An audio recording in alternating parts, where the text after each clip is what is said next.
ઓમ અવતારિણે શ્રી સ્વામિનારાયણાય નમો નમઃ. શ્રી હરે કૃષ્ણાય નમો નમઃ. શ્રી પૂર્ણ પુરુષોત્તમાય નમો નમઃ. સૂત્ર નંબર 1. અથાતો ભક્તિમ વ્યાખ્યાસ્યામઃ. હવે આપણે ભક્તિની વ્યાખ્યા કરીશું. સૂત્રમાં અથ શબ્દનો અર્થ પ્રારંભ અર્થમાં આવ્યો છે, મંગલ અર્થમાં પણ છે. ઋષિ ગ્રંથની શરૂઆત કરતાં પહેલાં મંગલાચરણ કરે છે. અથ શબ્દના અનેક અર્થો થાય છે, પરંતુ તે ગ્રહણ નહીં કરીને પ્રારંભ અર્થ અહીં લેવામાં આવ્યો છે.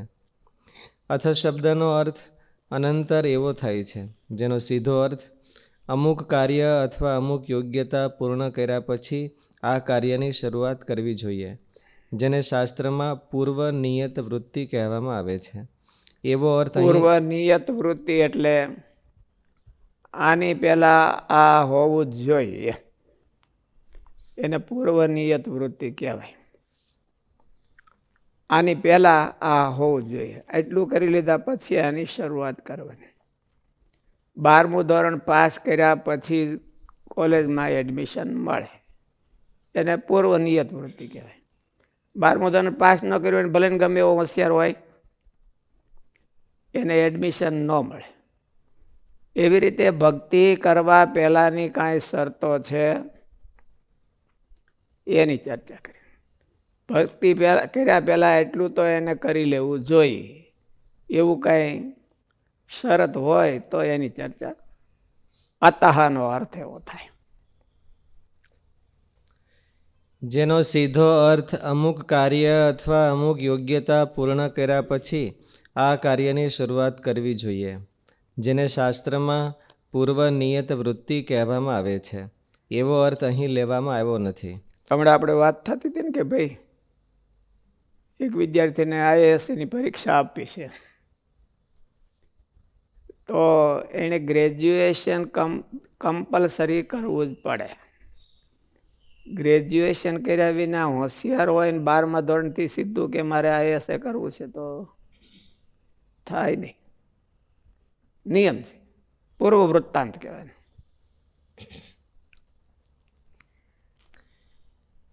કારણ કે ભક્તિ કરવામાં એવી કોઈ પૂર્વ શરત માનવામાં આવેલી નથી. ભક્તિ કરવામાં એવું નહીં કે ફલાણા કરી શકે, શાસ્ત્ર ભણ્યા હોય તો કરી શકે, બ્રાહ્મણ હોય તો કરી શકે, વિદ્વાન હોય તો કરી શકે, એવું કાંઈ નહીં. તમામ કોઈ પણ પશુ હતે કરી શકે. પશુમાં ભગત થયા છે ને બધા, એટલે પશુ હતી. ગજેન્દ્ર એ ભગવાનને પ્રાર્થના કરી, એ તો પશુ હતો, પશુ યોનીમાં, પણ ત્યાંથી ભગવાનને પ્રાર્થના કરી. તો પાછા ભગવાન આપણે માણસ પ્રાર્થના કરે ન જાય એવી ગોળે એની જેમ ગયા. માણસ પ્રાર્થના કરીને થાકી જાય, ભાઈ અમારો આ બિઝનેસ હરખો કરો, કેટલા વાર કીધું તમને, સાંભળો કે નહીં? તો વળે આવું હોય તો આવે. પણ હાથીએ પ્રાર્થના કરી તો ભગવાન આધે નામ. એટલે ભક્તિમાં કોઈનો એવું પૂર્વ વૃત્તાંતની જરૂર નથી. ગમે તે માણસ ગમે તે અવસ્થામાં ગમે ત્યારે કરી શકે. સુગમતા કીધી, પછી ભક્તિ વિના કલ્યાણ થાય ને એવું નક્કી. બીજા સાધનો વાળા હોતે એવું જ કે ભક્તિ વિના કલ્યાણ ન થાય. કારણ કે ભક્તિ કરવામાં એવી કોઈ પૂર્વ શરત માનવામાં આવેલી નથી. સૌ કોઈનો ભક્તિ કરવાનો અધિકાર છે.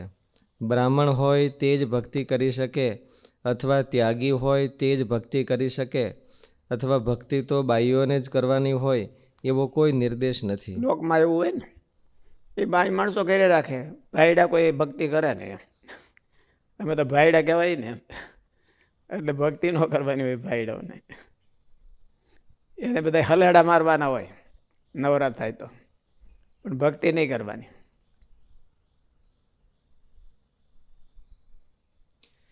શાંડિલ્ય ઋષિ આ વિષયમાં બતાવે છે કે આ નિંદ્યયોન્ય અધિક્રિયતે પારંપર્યાત સામાન્યવત. જેમ દયા, ક્ષમા, ઉદારતા વગેરે સામાન્ય ધર્મોના તમામ અધિકારી છે, તે જ રીતે ભગવાનની ભક્તિમાં નીચમાં નીચ યોનિથી માંડીને ઉચ્ચમાં ઉચ્ચ યોનિ સુધી સર્વને ભક્તિ કરવાનો અધિકાર છે. શાંડિલ્ય ઋષિના ભક્તિ સૂત્રમાં સૂત્ર જ આવે છે, આનિંદ્ય યોની અધિક્રિયતે. તમામને ભક્તિ કરવાનો અધિકાર છે, કોઈને એમાં પ્રોહિબિશન નહીં. યજ્ઞ કરવો હોય તો બ્રાહ્મણો કરાવી શકે, અથવા તો રૈવર્ણી કોઈ કરી શકે, શૂદ્ર ન કરી શકે, એવું હોય. પણ ભક્તિ કરવામાં એવું નહીં. ભગવાનની માળા બધાય ફેરવે.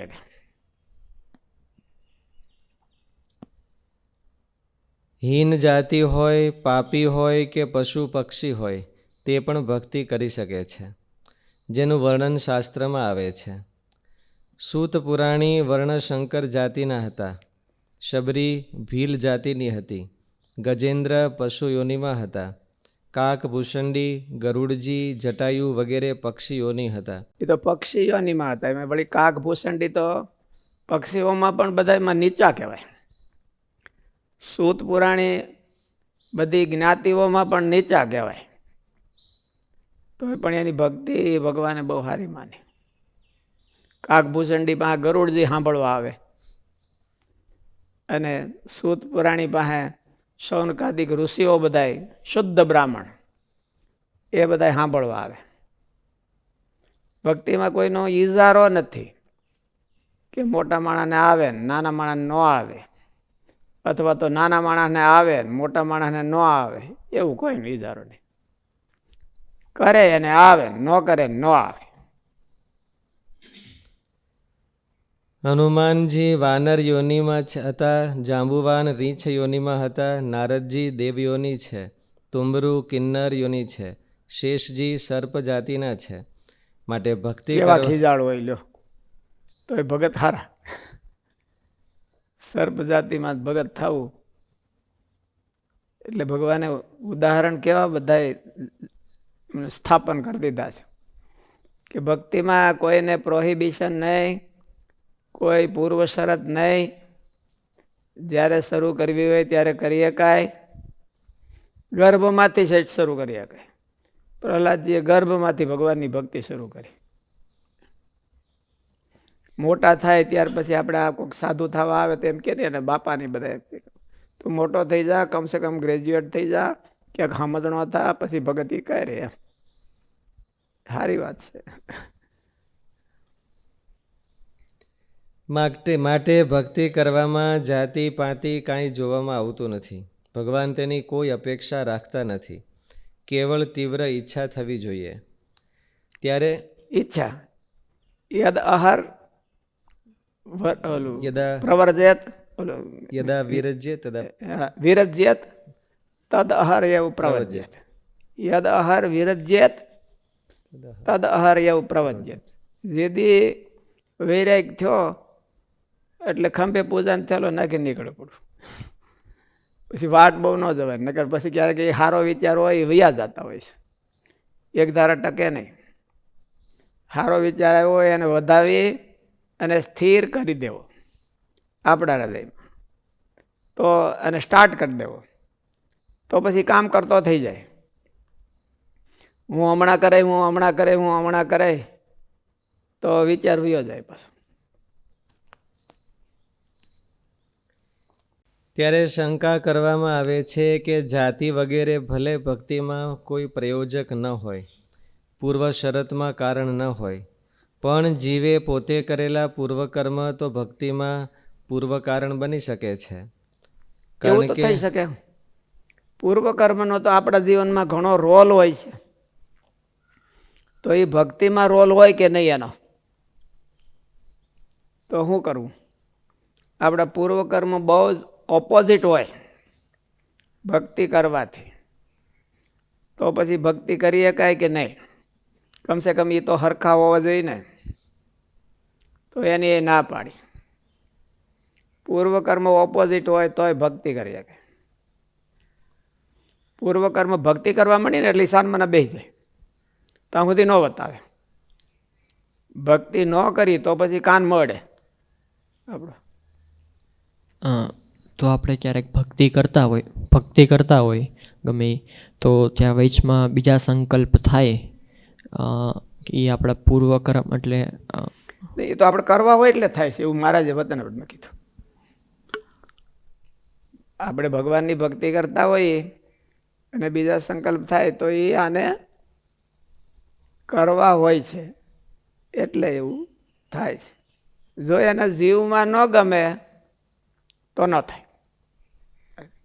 મહારાજ કે જીવ છે એ તો બહુ બળ્યો છે. હાવજના દેહમાં આવ્યો હોય તો ગુરુ મહારાજ કહે છે ને આમ થાપો મારે તો 3 ટનનો મારે, 3 ટનનો ધક્કો હોય એવો એક થાપો મારે તેમાં બળ્યો હોય. એટલે જીવ તો બળ્યો છે, પણ મહારાજ કે જો એ સાચો ભગવાનનો ભગત હોય તો એને ડગાવવાની કોઈ કુસંગી ઈચ્છા રાખે નહીં.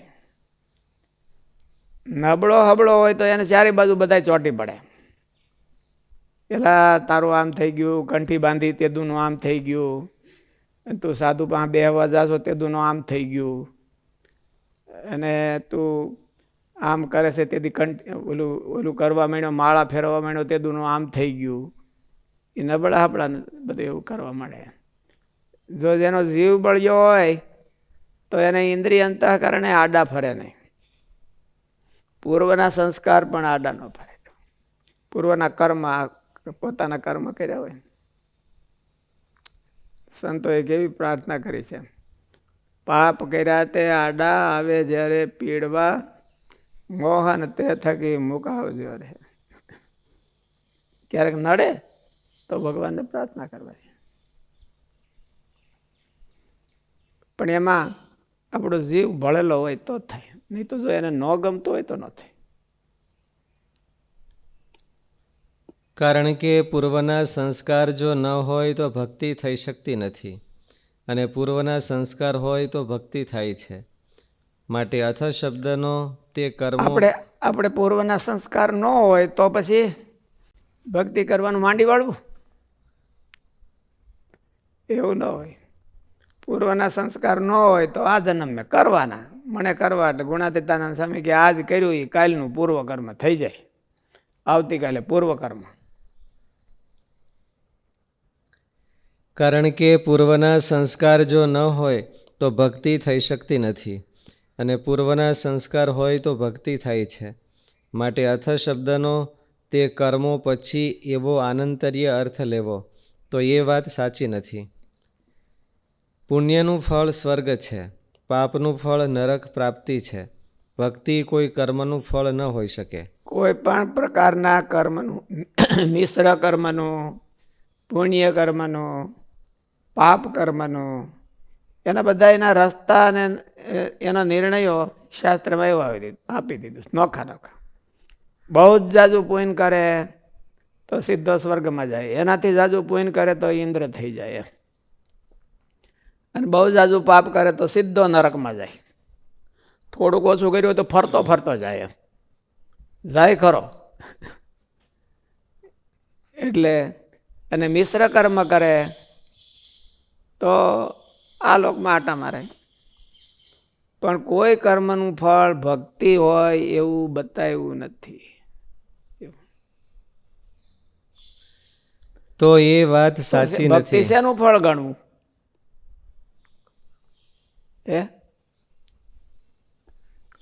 આ કોકના હૃદયમાં ભક્તિ ઉગે તો એ શેનું ફળ ગણવું? કૃપાનું ફળ, કૃપાનું ફળ, કૃપાનું ફળ ને સત્સંગનું ફળ. સત્સંગથી ભક્તિ ઉદય થાય એવું પાછું કીધું મારે. સત્સંગનું ફળ છે ભક્તિ.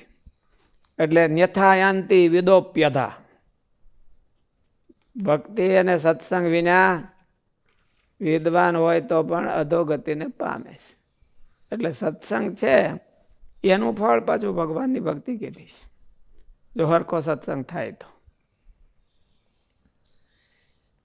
તો એ વાત સાચી નથી. પુણ્યનું ફળ સ્વર્ગ છે, પાપનું ફળ નરક પ્રાપ્તિ છે. ભક્તિ કોઈ કર્મનું ફળ ન હોઈ શકે. તે તો કેવળ પરમાત્મા કે તેમના સાચા સંતની કરુણાનું ફળ કહેવાય. પૂર્વ કર્મનું ફળ ન કહી શકાય. તે ભાગવતમાં કહ્યું છે જે ભાગ્યોદયેન બહુજન્મ સમર્જિતેન સત્સંગમમ સત્સંગમમ લભતે પુરુષો યદા વૈ અજ્ઞાન હેતુકૃત મોહ મદાંધકાર નાશમ વિધાય હિ તદોદયતે વિવેકઃ. અહીં ભાગ્યોદય શબ્દથી લોક પ્રસિદ્ધ પ્રારબ્ધ શબ્દ ટીકાકારોએ લીધો નથી, પણ કોઈક અલૌકિક ભાગ્ય. ભાગવતની ટીકા કરનારા શ્રીધર સ્વામી છે, બીજા મોટા મોટા આચાર્યો છે, વલ્ભાચાર્યજી મહારાજ છે. એને કોઈએ ભાગ્યોદય શબ્દનો અર્થ પૂર્વ કર્મ લીધો નથી. એણે બધાએ ભાગ્યોદય શબ્દનો અર્થ ભગવાનની કોઈ કૃપા એવો અર્થ લીધો છે. મહાપુરુષોની કોઈ કૃપા એણે કરીને એને આ ભગવાનની ભક્તિ હાથમાં આવે છે, નહીં તો કોઈને હાથમાં નથી આવતી. ગમે એટલી અનુકૂળતા હોય, કોઈ જાતની કાંઈ પ્રતિકૂળતા ન હોય, તો એ ભગવાનની ભક્તિ છે, માળા છે, એ 5 મણની ગુણ હોય એના કરતાં બહુ વજનદાર લાગે, ઉપડે જ નહીં કોઈ વાતે, હાથમાં જ ન આવે. એટલે ભાગ્યોદયેન મહત કૃપયા. અહીં ભાગ્યોદય શબ્દથી લોક પ્રસિદ્ધ પ્રારબ્ધ શબ્દ ટીકાકારોએ લીધો નથી, પણ કોઈક અલૌકિક ભાગ્ય જે ભગવાનની કોઈ અકારણ કૃપા એવો અર્થ બતાવેલો છે.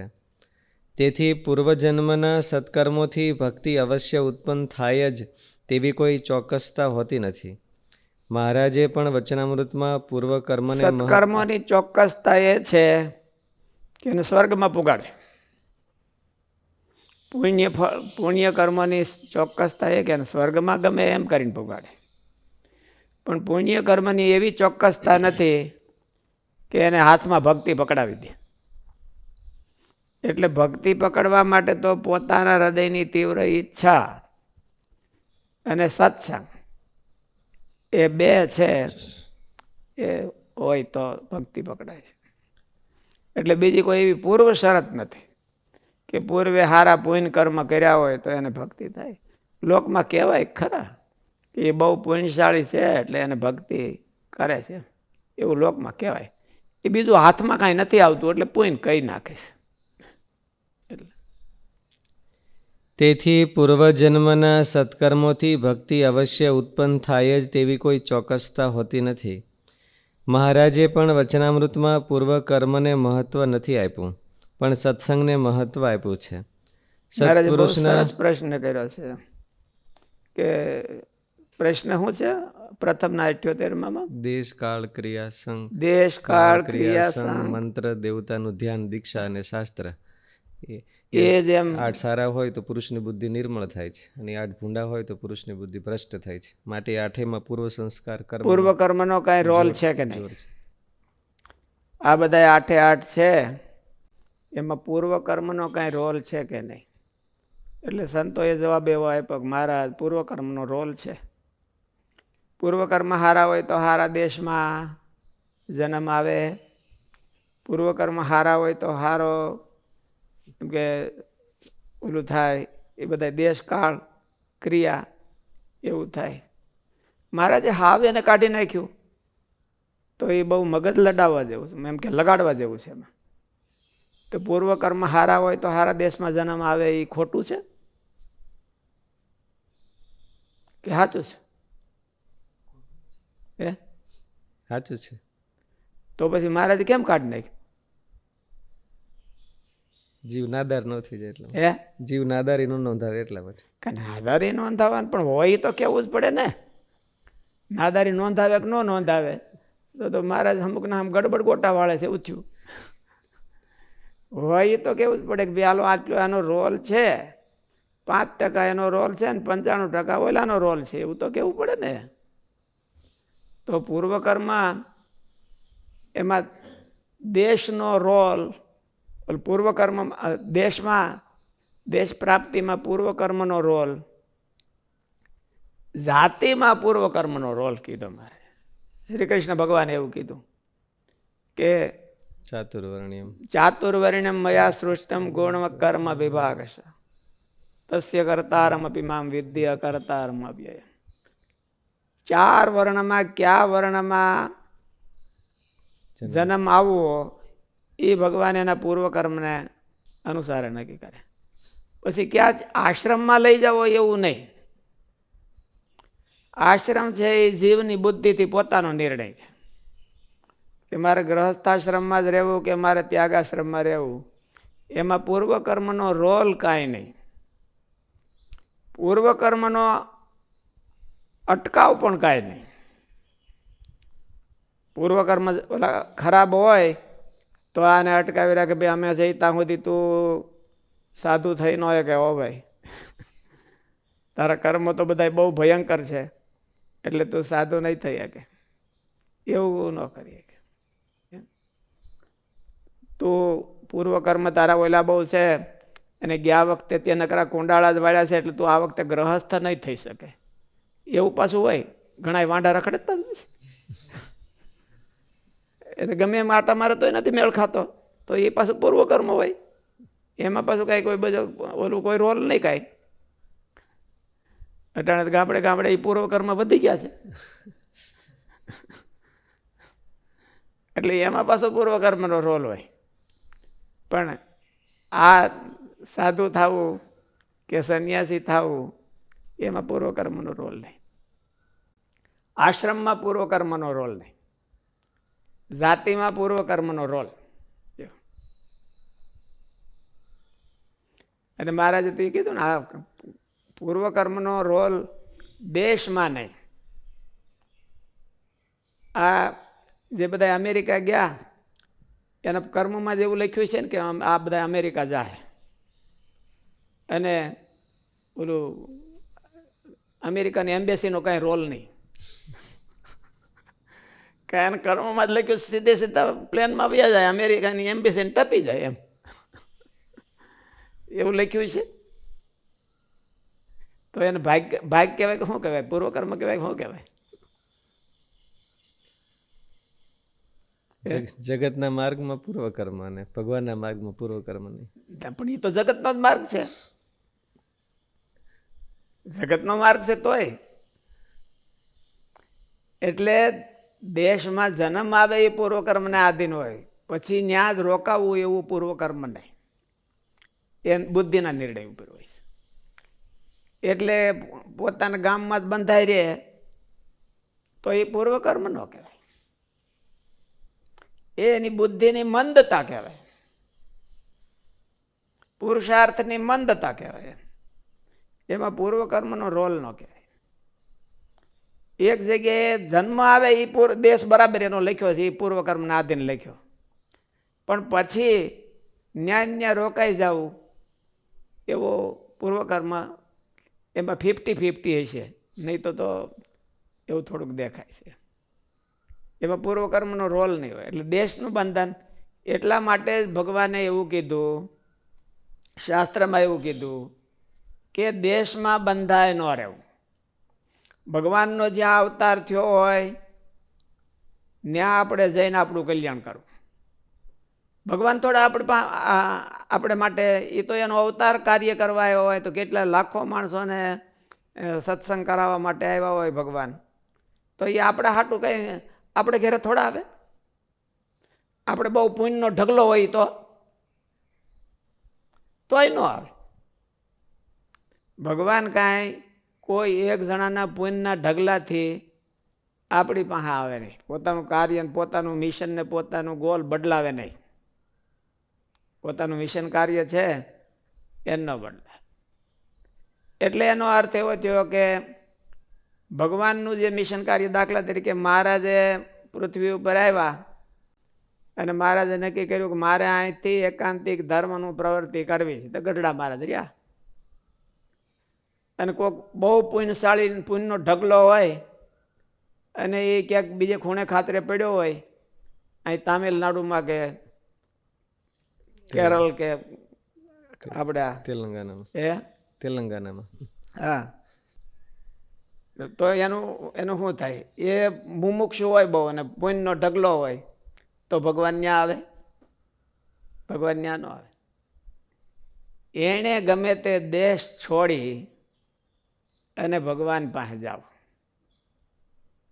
ગુણાતીતાનંદ સ્વામી વાતોમાં લખ્યું કે હરજી ઠક્કરે કેટલી 1.5 લાખની ઉઘરાણી ખોટી કરી અને મહારાજ પાસે જઈને રહ્યા. કેટલી મુમુક્ષુતા કહેવાય. મૂળ તો પિથલપુરના હતા એ, અને ત્યાં રહેતા હતા. 3 ભાઈઓ હતા, હરજી ઠક્કર, બીજા ક્યાં એક તેજો ઠક્કર, લાધા ઠક્કર ને હરજી ઠક્કર, 3 ભાઈઓ હતા એમ. એટલે એમાં એ પાછા 2 ભગત હતા ને 1 ભગત નહોતા એ બહુ. તો એ પોતાના ત્યારના સમયમાં 1.5 લાખની ઉઘરાણી ખોટી કરી અને કે હવે ઉઘરાણી પતાવા જાય તો મારી જિંદગી વહી જાહે, એટલે મૂકો આ બધું અને મહારાજ પાસે જઈને મહારાજની સેવામાં રોકાઈ ગયા. દેશમાં બંધાયેલા હોય, માનો કે એની ગમે એટલી તીવ્ર ઈચ્છા હોય તો મહારાજ થોડા ના જાય? મહારાજ તો ન જાય. સત્સંગની પ્રવૃત્તિ એ આપણા જીવના કલ્યાણ માટે કરવી હોય તો ભગવાન છે કે મહાપુરુષ છે એ આપણી પાસે આવે નહીં. આને ભૂખ લાગી હોય તો આણે એની પાસે જવું જોઈએ, એના જીવનું કલ્યાણ ઈચ્છવું હોય તો. અટાણના દેશમાં તો, અટાણના કાળમાં તો કંઈ ત્યાં જવાની જરૂર નહીં. ગમે ત્યાં દૂર બેઠા એના યારે જોડાઈ શકાય એવું છે. પણ ક્યાં જોડાવું એ પૂર્વકર્મને આધીન નથી. એટલે મહારાજ એવું કીધું, દેશ, કાળ, ક્રિયા, સાંગ, શાસ્ત્ર, મંત્ર, દીક્ષા. મહારાજે ત્યાં એવું કીધું કે પૂર્વકર્મનું પ્રધાનપણું કહો છો તો ઠેઠ મંત્ર અને દીક્ષા અને ધ્યાન એ હોતે પૂર્વકર્મને આધીન. પૂર્વકર્મ બહુ સારા હોય એ 2 કલાક ધ્યાન કરે, અને પૂર્વકર્મ હાવ મોડા હોય તો એ ગડબડી 1-2 મિનિટ ધ્યાન કરે. એવું થોડું કહેવાય? એવું કાંઈ ન હોય. એટલે પૂર્વકર્મને આધીન દેવતા હોતે મહારાજ કીધા. એટલે જેને પૂર્વકર્મ સારા હોય એને સારા હાઈ ક્લાસ દેવતા મળે, એટલે ઈષ્ટદેવ મળે. અને પૂર્વકર્મ મોડા હોય તો હાવ ભંગાર દેવતા મળે. એવું થોડું હોય? એવું ન હોય. એ તો પોતાની મેળે ગોતવા. હવે એક વખત સાન્ટા ડોમિંગો ગયા હતા ને, તે ત્યાં એક ભગત હતો. અને કે બિચારા કાંઈ સમજતા તો ન હોય, પણ એ બહુ સરસ વાત કે હું કેદુંનો ગોતતો હતો કે સુપર ગોડ જોઈશ, મારે સુપર ગોડ જોઈશ. અને કે સ્વામિનારાયણ ભગવાનની ઓળખાણ થઈ તે મને બસ શાંતિ થઈ ગઈ. એ વ્રત હતા ત્યાર પછી તો એ વયા ગયા છે અત્યારે. કે મારે સુપર ગોડને હું ગોતતો હતો કેદુંનો, તો મને સુપર ગોડ મળી ગયા. એટલે ભગવાન છે એ ગમે ત્યાં એને ગોતવા પડે, એને મેળવવા પડે. આપણને આવીને મળી જાય એવું ન હોય. ત્રંબા ગુરુકુલથી એક પ્રશ્ન છે કે સંતોએ કીર્તનમાં લખ્યું છે કે પૂર્વનું પુણ્ય પ્રગટ થયું, તો એનું શું સમજવું? અને સ્વામીની વાતોમાં પણ એમ કીધું છે કે પૂર્વના પુણ્યથી આ સત્સંગ મળ્યો છે, તો તેનું શું સમજવું? ઔપચારિકતા. હું બીજું કામ અમે લખ્યું ને ભાગવતમાં ભાગ્યોદય એને, એટલે પૂર્વના પુણ્યથી. પણ પૂર્વના પુણ્યથી નહીં, ભગવાનની કૃપાથી એવું માને. પૂર્વનું પુણ્ય એટલે ત્યાં ભગવાનની કૃપા માનવી. કા ભગવાનના કોઈ એવા મોટા પુરુષ હોય એની કૃપાથી પૂર્વનું પુણ્ય પ્રગટ થયું. જ્યારે સ્વામિનારાયણ મળ્યા ત્યારે તો કાં તો મહારાજની કૃપા થઈ અને કાં તો મહારાજના એવા મોટા સંતની કૃપા થઈ, એને કરીને મળે એમ માને. પુણ્ય એટલે ઓલું પુણ્ય નહીં, પુણ્ય પાપ એવાથી નહીં. પુણ્ય એટલે કૃપા એવો અર્થ ત્યાં લેવાનો. આમાં એ શ્લોકમાં એ જ કીધું ને.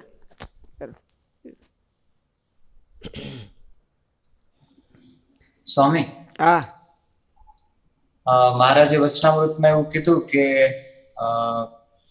કોઈ ભગવાનના ભક્તોનો દ્રોહ કરે તો એની મતિ છે એ આસુરી થઈ જાય, પછી એને કાંઈ સારું સૂઝે નહીં. તો એ પૂર્વ કર્મ છે, પછી એવી બુદ્ધિ થઈ જાય, પછી એને ભગવાનની ભક્તિ કરવાનું સૂઝે નહીં, તો એમાં પૂર્વ કર્મનો રોલ આવ્યો એવું થયું. એટલે દ્રોહ કરવો એ પૂર્વ કર્મ એમ તમે કહો છો ને? હા, એટલે દ્રોહનું પૂર્વ કર્મ હોય. હા, દ્રોહ કરવો એ પૂર્વ કર્મ, પણ એ પૂર્વ કર્મ પુણ્ય પાપમાં ન આવે. દ્રોહ અને સેવા એ પુણ્ય પાપ નથી, એ ભક્તિ છે, અને ભક્તિનું ઓપોઝિટ છે. ભક્તિનું ઓપોઝિટ હોય એ નડે, પણ કર્મ ન નડે. સામાન્ય પુણ્ય પાપ હોય એ ગમે એટલા હોય તો ભક્તિ કરવામાં અંતરાય આવે, અંતરાય ન કરી શકે. અને પુણ્ય હોય એ મદદ ન કરી શકે. પણ ભક્તિ હોય અથવા તો દ્રોહ હોય તો એ તો દ્રોહ હોય તો ભક્તિનો નાશ કરી શકે, અને ભક્તિ હોય તો વધારો કરી શકે. કૃપા હોય તો ભગવાનની કૃપા હોય તો ભક્તિનો વધારો કરી શકે. એટલે એ સામાન્ય પુણ્ય કર્મ અને પાપ કર્મમાં બે ગણાય નહીં, એ એક્સ્ટ્રા ઓર્ડિનરી ગણાય. અને એ મદદ અને નડે ખરા, મદદ એ કરે અને નડે ખરા. જો ભગવાનના ભગતને મદદ કરી હોય તો આમ તો પુણ્ય જ કહેવાય, પણ સામાન્ય પુણ્ય કોટીમાં ન કહેવાય. એનાથી સ્વર્ગમાં જાય. જો એને ભક્તિ ન જોતી હોય તો સ્વર્ગમાં હોતી જાય, પણ તો એ પુણ્ય કોટીમાં ન ગણાય.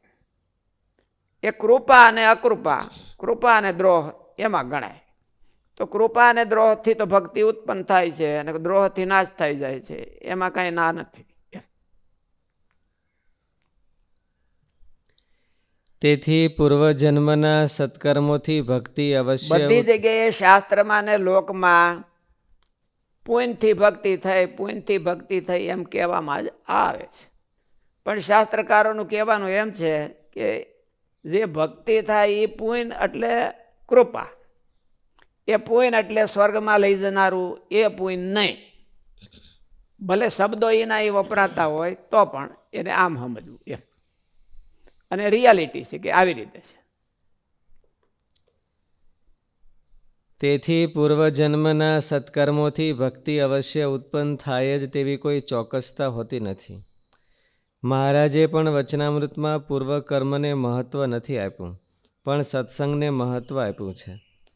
સત્પુરુષના સંગને મહત્ત્વ આપવામાં આવ્યું છે.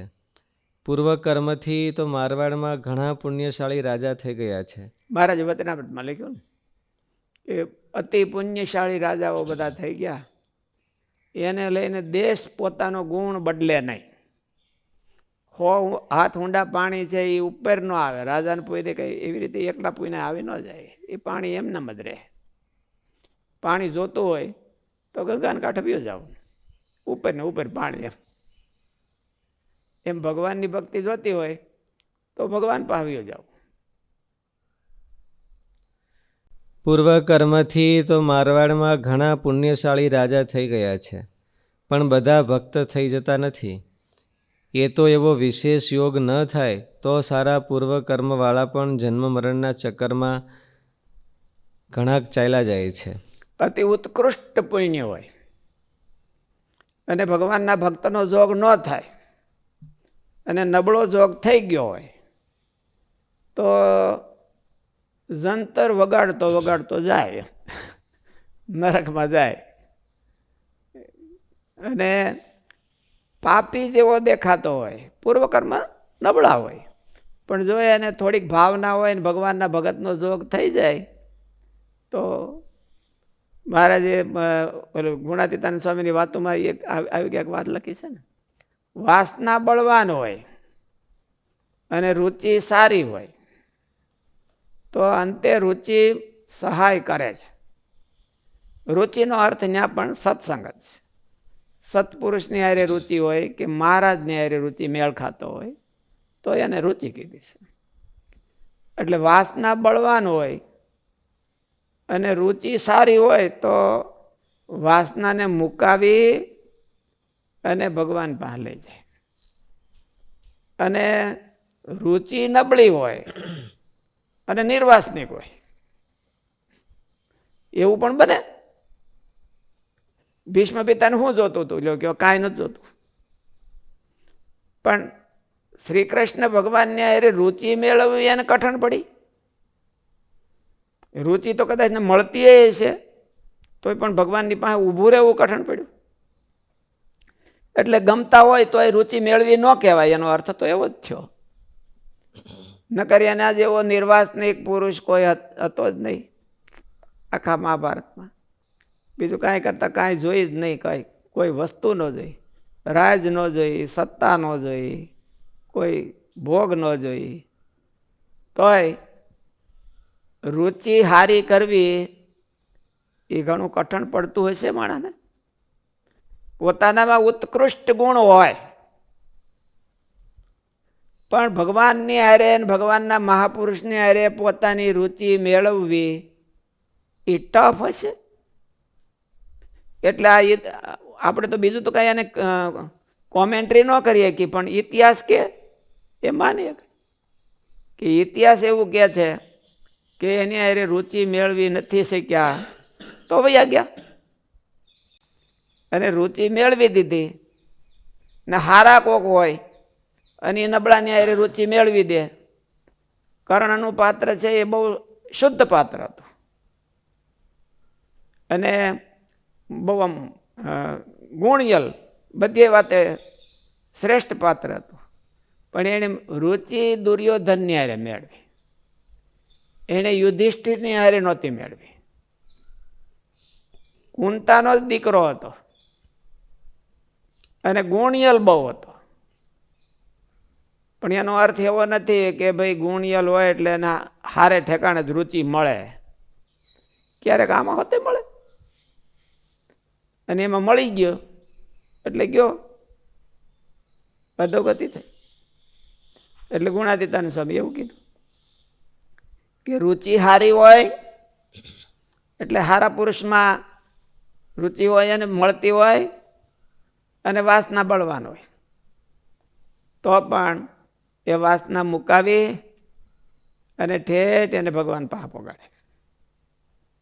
અને વાસના હાવ ન હોય અને રુચિ નબળી હોય, નબળા માણસોની હારે રુચિ બંધાઈ ગઈ હોય તો ભગવાનના ધામમાં જાય એવો હોય તો એ ગોથા ખાતો ખાતો ઓલાની હારે નરકમાં પગી જાય.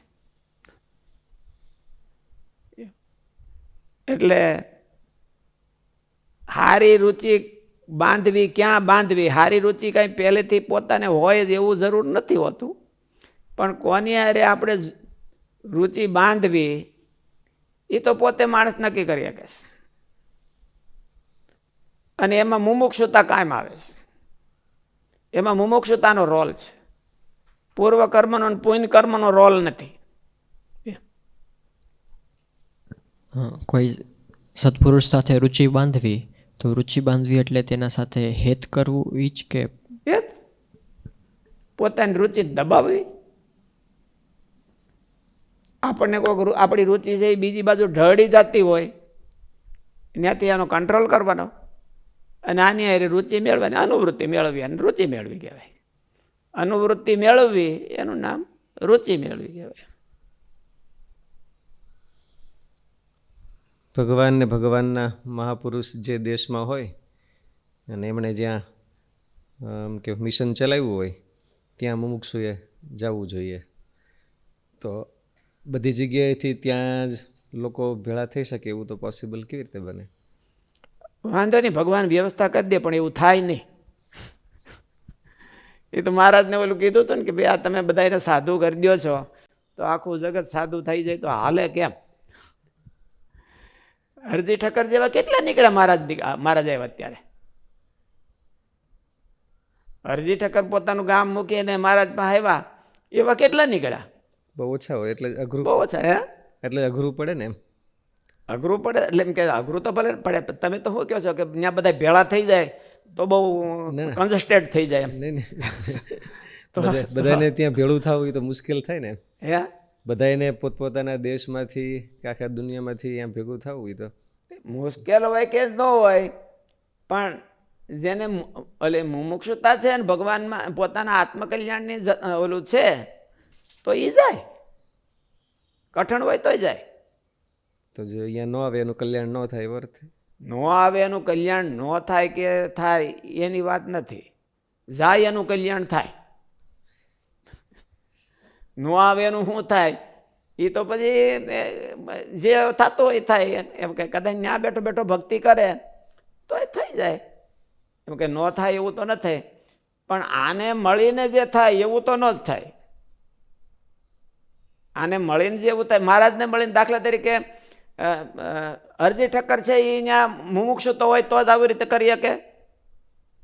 એટલે એ પોતાના ગામમાં મહારાજ હમણાં બોલ્યા આપણે કલ્પતરુની કથા આવે છે એમાં આવ્યું ને, ગઢડા મહારાજ આવ્યા તો આ બધા સુરા ખાચર ને અલૈયા ખાચર ને સોમલા ખાચર ને એને બધાએ મહારાજની પ્રાર્થના કરી. મહારાજે આજ્ઞા આપી કે જાઓ હવે સમયો થયો છે તો બધા ઘેરવ્યા જાઓ. તો ઓલા બધાએ પ્રાર્થના કરી મહારાજ અમારા ઘેરે તો હાલે છે બધી, કાંઈ વાંધો નથી, અમારી એવી ઈચ્છા છે કે અમે તમારી સેવામાં રોકાઈએ અને અમારે તમારી સેવામાં રોકાવું છે. તો એ એની તીવ્ર ઈચ્છા છે. નકર બધી બધા દરબારો હતા અને ગરાસદાર હતા, એને કંઈ હાવ નવરા હતા એવું તો હતું નહીં. અને મહારાજમાં ભલે એ ગરાસિયાઓ હતા ને એને કંઈ આપણી ઘોડે આમ નાની ટેલને એવી ન કરતા હોય, પણ એને મહારાજનું આકર્ષણ તો થયું છે. આ સુરા ખાચરની બધા કેવા મોટા હતા અને ભરાડી હોતે હતા, એક ઠેકાણે બેહીએ કે નહીં એવા હતા. તો પણ મનમાં મહારાજ એને મળ્યા તો મનમાં એમ થયું કે મહારાજ હવે અમે નહીં ઘેરે જઈએ અને તમે જેમ રાખો. તો મહારાજ કાંઈ બધા એને એમ કે રાજ સન્માન આપીને હાચવતા તેવું ને, મહારાજ એને લંગરાવતા હોતે બધાને અને સામાન્ય બધાને કસોટી હોતે કરતા. તો એવા દરબારો હતા એ માન મૂકી અને મહારાજની અરે બધી ફરતા હોય તો એની ઓલું તો કહેવાય એને મહારાજનો ખપ તો કહેવાય, રુચિ બંધાણી કહેવાય. એટલે પણ ન કરીએ જો દાખલા તરીકે એ પોતાની જગ્યાએ જાવ ને હારા હોત, હાલો હરજી ઠક્કર છે એમ કે મુમુક્ષુ તો હતા જ, એટલે પોતાના વતનમાં રહ્યા હોત તો જે એને આત્મસંતોષ થાય એ તો ન જ થાય કે મહારાજની સેવામાં હું વળગ્યો, એ તો ન જ થાય. કદાચ ને માનો કે બીજે આડે વળે રસ્તે ન જાય તો એનું કલ્યાણ થાય, જાય તો પછી જાય હાવ. સ્વામી દૂર બેઠા હોય, હા કોઈ દૂર હોય અને મોટાની મરજી પ્રમાણે સેવા કરતા હોય, હા તો એમાં અને નજીક રહીને સેવા કરતા હોય એ બેમાં કઈ ડિફરન્સ કે? ડિફરન્સ તો ગણાય, પણ અટાણના જમાનામાં તો દૂર બેસીને હોતે એમ કે પોતાના રુચિ છે એ બીજા કોઈ હારાની હારે મેળવી શકે છે અત્યારે. પણ નજીક હોય તો એના જે મિશન કાર્યમાં જે યોગદાન થાય એવું દૂર બેસીને થઈ શકે નહીં. દાખલા તરીકે એ જમાના પ્રમાણે આપણે વાત કરીએ, અત્યારે તો એના હરજી ઠક્કર મહારાજ પાસે ન હોય અને દૂર હોય, અથવા તો સોમલા ખાચર સોરા ખાચર અલૈયા ખાચર ને એ બધા મહારાજ પાસે ન હોય ને પોતપોતાના રાજમાં રહ્યા હોય, તો પણ મહારાજને જે કામ કરવું છે એમાં મિશનમાં યોગદાન છે એ મહારાજની હારે હોય તો જેવું થાય એવું દૂર હોય તો ન થાય. થોડી ઘણી સેવા કરે મહારાજની, એમાંય કાંઈ ના નહીં. બધા રજવાડાઓ હતા એટલે મહારાજને કંઈક જોતું હોય તો ધનથી સેવા કરી દે. પણ જે મહારાજની સાથે એને સત્સંગ કર્યો અને મહારાજે એના બધાનો ઉપયોગ કર્યો હોય એવો ઉપયોગ દૂર હોય તો એ જમાનામાં તો નહોતો થતો, અટાણે તો ગમે ત્યાં હોય તો થાય છે. એટલે એટલો ફેર તો પડે, થોડોક ફેર તો પડે.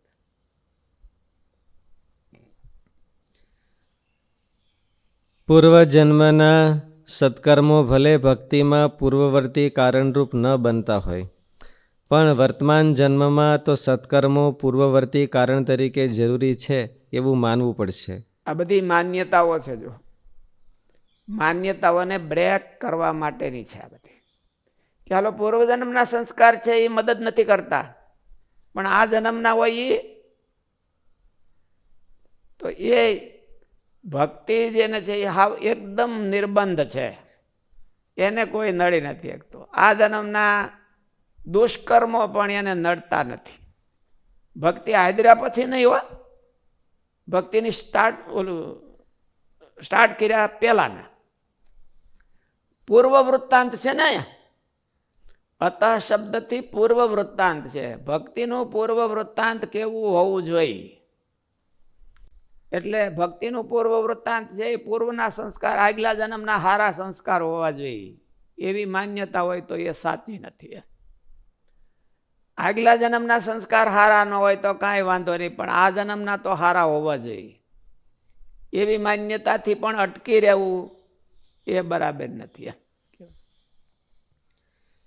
પૂર્વજન્મના સત્કર્મો ભલે ભક્તિમાં પૂર્વવર્તી કારણરૂપ ન બનતા હોય, પણ વર્તમાન જન્મમાં તો સત્કર્મો પૂર્વવર્તી કારણ તરીકે જરૂરી છે એવું માનવું પડશે.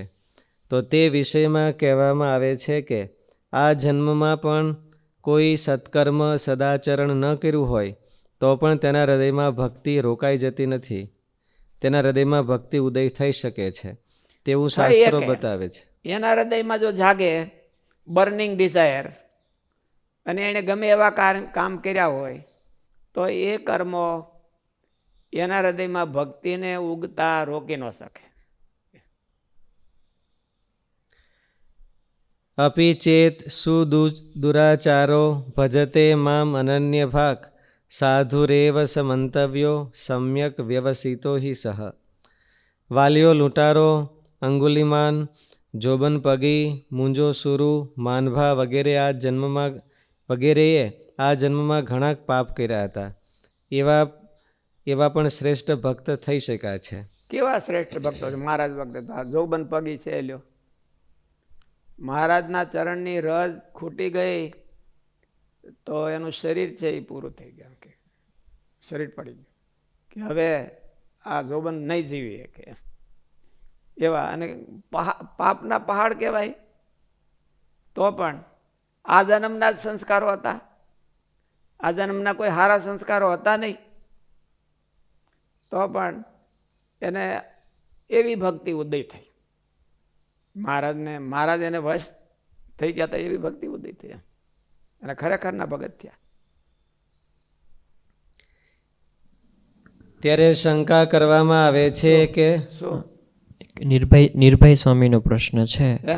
નિર્ભય સ્વામીનો પ્રશ્ન છે કે સારા સાધુ અને સારા હરિભગત હોય તો પણ સ્વભાવ અને વાસના ટળતી નથી. તેનું કારણ કર્મ છે કે દેશકાળ છે? પોતાની ઈચ્છા છે. સામગ્રી તો બધી ટાળવાની છે જ, પણ મહારાજ એવું કીધું કે દુર્વાસા આદિક છે એના ઓકવર્ડ સ્વભાવ કેમ ગયા નથી? મુક્ત છે. હે? એને ગુણ છે અને એને એમ મનમાં રાખ્યું છે કે ઠીક છે, આ કોક હરખોનો હાલતો હોય તો એને પાઠ ભણાવવો હોય તો કોણ ભણાવે આપણા વિના? એટલે કોકને પાઠ ભણાવવા હાટું રાખ્યા હોય, કોકે વળી એનું ગુણ જાણીને રાખ્યો હોય, ન કરતો રે નહીં. એવું મહારાજે કીધું છે, આપણે તો કઈ નથી. ત્યારે શંકા કરવામાં આવે છે કે સત્કર્મો પૂર્વ શરતમાં ભલે ન હોઈ શકે, પરંતુ અમુક પ્રકારના સારા સદ્ગુણો તો હોવા જોઈએ ને. તે ગુણો મેળવા કેટલો ઝીણો વિચાર કર્યો છે. હવે સત્કર્મ ભલે ન હોય પણ કંઈક ગુણ તો હોવા જોઈએ ને. એમાં થોડા ગુણ વિના ભક્તિ કેવી રીતે થાય? તે ગુણો મેળવા પછી ભક્તિની યોગ્યતા પ્રાપ્ત થાય છે એવું માનો. તો તેના ઉત્તરમાં કહેવામાં આવે છે કે ભગવાનની ભક્તિને સદ્ગુણોનું કારણ અર્થાત ઉત્પત્તિ સ્થાન માનવામાં આવે છે, પણ સદ્ગુણોને ભક્તિનું કારણ માનવામાં નથી આવતું. સદ્ગુણોમાંથી ભક્તિ ઉત્પન્ન થાય એવું નથી, ભક્તિમાંથી સદ્ગુણો ઉત્પન્ન થાય એવું છે, એવું કીધું. સદ્ગુણોમાંથી ભક્તિ ઉત્પન્ન થાય એવી ગેરંટી ન દઈ શકાય. બોલ મહારાજે નિષ્કુળાન સાહેબ લખ્યું કે જરાસંધ બ્રહ્મણ્ય એવા બધા ગુણો છે. કર્ણદાને સુરી, જરાસંધ બ્રહ્મણ્ય, એ બધા અસુરોમાં પણ એવા સારા ગુણો હતા જે બહુ સારા આમ લોકમાં પ્રખ્યાત હતા. અને પાછા લોકમાં પ્રખ્યાત એવું નહીં, એના જેવું બીજું કોઈની પણ હોય નહીં, એવા ગુણો સદગુણો હતા. તો સદગુણોમાંથી એ બધા સદગુણોને જીવનભર હાચવી રાખ્યા એણે મરતા સુધી. કર્ણદાનેશ્વરી હતા તો ભગવાને પરીક્ષા લેવા. ભગવાન તો જાણતા હોય કે આ દાનેશ્વરી છે, પણ કોકના મનમાં કંઈક ગડબડ રહી જતી હોય, ખુદ અર્જુનના મનમાં જ ગડબડ રહી જતી હોય, તો એ ગડબડ કાઢવા માટે ભગવાન એ કર્ણ રણભૂમિમાં પડ્યો હતો. એટલે ભગવાન ત્યાં બ્રાહ્મણનો વેશ ધારણ કરીને ગયા હતા. અરે કર્ણ કર્ણ એમ ઓલો બધા જાજા મળદાઓનો પથારી પડી હતી, તેમ ભગવાને થોડીક પોકાર કર્યો. એટલે કર્ણ ક્યાંક બોલ્યો કે મહારાજ બોલો. એટલે કે હું બ્રાહ્મણ છું અને દાનની આશાથી આવ્યો હતો, મારે દીકરીના લગ્ન કરવા છે, પણ હવે તું તો જવાની તૈયારી કરે છે, હવે હું નિરાશ થઈ ગયો છે.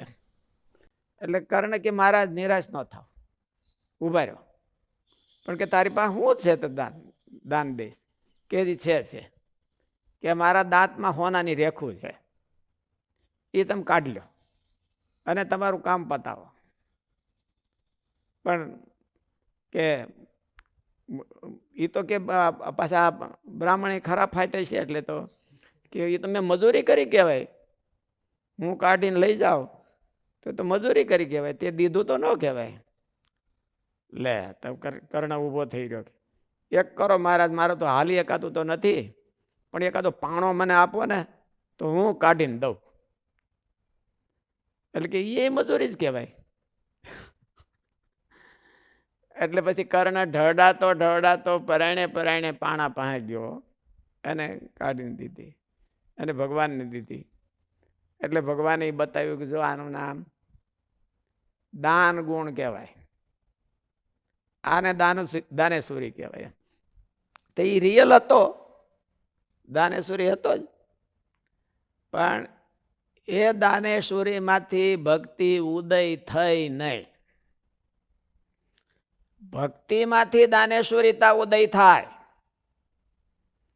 બલિરાજાને ભગવાનમાં ભક્તિ થઈ તો ભગવાન કે તું આ દે, તો જે માગ્યું એ દઈ દીધું. હવે કાંઈ બાકી નથી તો કે તારું શરીર બાકી છે કે લ્યો. બલિરાજાને ભક્તિ ઉત્પન્ન થઈ, એમાંથી દાનેશ્વરીતા ઉત્પન્ન થઈ હતી. પણ કર્ણની દાનેશ્વરીતામાંથી ભક્તિ ઉત્પન્ન થઈ નહીં. એવી રીતે સદગુણોમાંથી ભક્તિ ઉત્પન્ન થાય એની ગેરંટી નહીં. સદગુણો હોય તો ભક્તિ કરવામાં કાયમ આવે ખરા. એનો અર્થ એવો નથી કે સદગુણો છે એ મિનિંગલેસ છે. સદગુણો છે એને હારા કાયમ આવે છે. ભગવાનની સેવા કરવી હોય, ભગવાનના ભગતની સેવા કરવી હોય તો સદગુણો વિના તો કાંઈ હાવ ઢાંઢા જેવો હોય તો ધોહરે જોડે તહીં જ હાલે, નકર તો કાંઈ હાલે નહીં.